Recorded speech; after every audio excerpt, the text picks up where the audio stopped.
Ma'am, yun po binanggit ni former Congressman Mike Defensor na itong si Zaldico is willing to testify on one of the impeachment complaints. And considering nga na he is a fugitive, pwede ba yun na he will testify kung sakasakali po mag-proceed itong impeachment na po against the President? I think it's everybody's right to testify, no? For as long as he is willing to appear and to take his oath. It applies to all, no? Kung itong mga intended witness is willing to come before the Justice Committee and take their oath, of course, they can testify. Lahat po ng ebidensya supporting the impeachment complaint has to be sworn in before the Justice Committee. Sabihin, kung may ganun nga na he is willing, he has to come home. Ganon? Definitely. As a matter of fact, not only in impeachment process, sa lahat ng investigative body, dapat lahat ng witnesses under oath, which therefore means you have to come and take your oath before you give your testimony. Ma'am, hindi pwede sa verified Facebook account. I think everybody knows the answer, no? That distinguishes a formal proceeding from a non-formal. And in as far as investigation is concerned, there are formalities which we really need to comply with. Ma'am, yun po bang fugitive from justice na tinuturing? Of course, lawyer po kayo, nabalitaan nyo na yung fugitive, hindi pwede mag-file sa korte dahil walang ano sa kanya. Pwede po bang maging testigo sa ibang kaso naman ang isang fugitive? I am not very much certain, but I don't recall any existing rule that prohibits really a fugitive from testifying in other cases. Ang magiging issue na nga lang dyan, because he is a fugitive and he is facing the possibility of being arrested.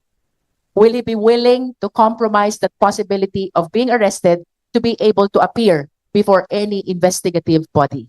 So meaning, ang isang fugitive, pag gustong tumestigo, hindi na siya fugitive. Kasi mahuhuli.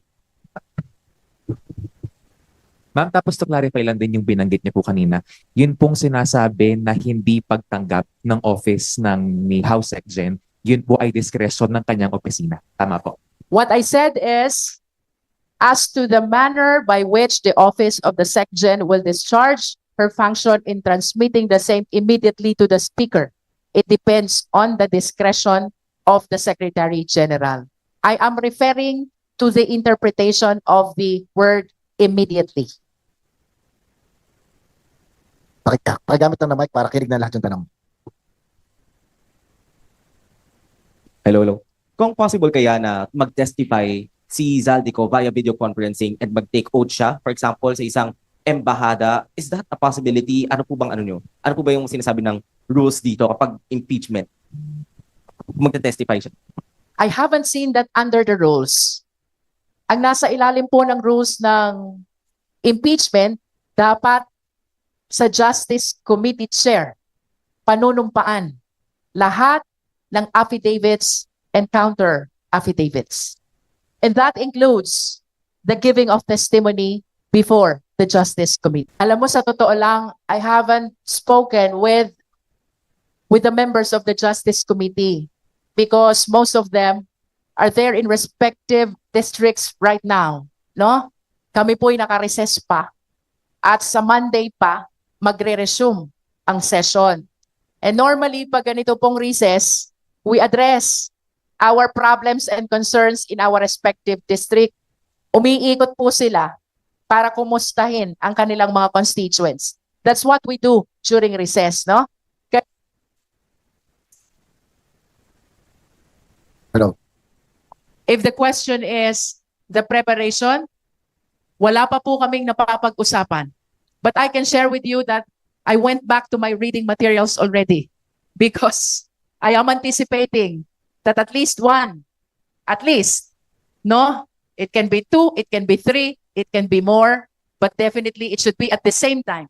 If it is against one impeachable official, ay dadating sa Justice Committee. Let me express, kung ito man po ay higit sa isang impeachment complaint, let me express I have a lot of faith and confidence to the 38 members of the Justice Committee And since this is a constitutional duty, all of us should be ready to discharge our function as members of the Justice Committee.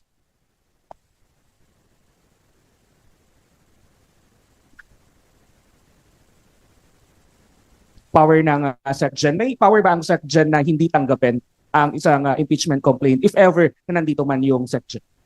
I wish to believe that this is ministerial, which means that in all cases, the Office of the Secretary General should receive, especially when it is signed and verified already. And it is accompanied by a resolution of at least a member of the House. But again, as to how she will discharge this function, given the set of facts that she is on official travel, let us leave that to the exclusive discharge of the Secretary General.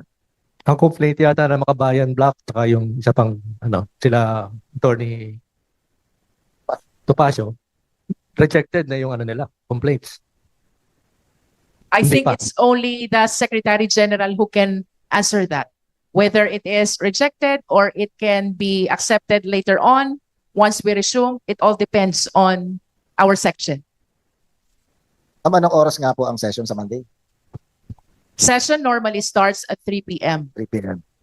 So may hanggang 2:59 sila para maghanap ng mag-i-endorse. It depends on the Secretary General. I do not want to delve on matters which do not fall in the jurisdiction of the Justice Committee. No? Meron po tayong Secretary General to answer that. All questions concerning the receiving of the impeachment complaint. Meron po tayong Office of the Speaker to answer all questions pertaining to inclusion of the impeachment complaint in the order of business of the plenary.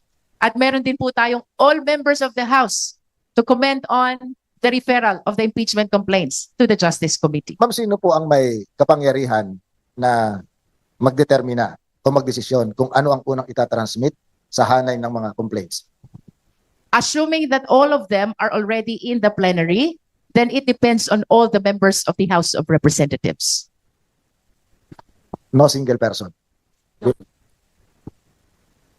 Okay. Si Professor, balikan natin ng konti bago siguro pantanungan. Si Professor kasi may ihahabol na 2 slides. Bago resulta ng survey. Aatakihin po ba kami sa puso dyan? Di naman. Habang naintindihan natin napaka-exciting at controversial ng impeachment, pero pag tinanong mo yung everyday Filipino kung ano ang urgent national concern niya, ayan ho, nakalap na. Ito bagong-bago pa lang, no, off the press. Kanina, 1 hour ago lang ilabas sa media.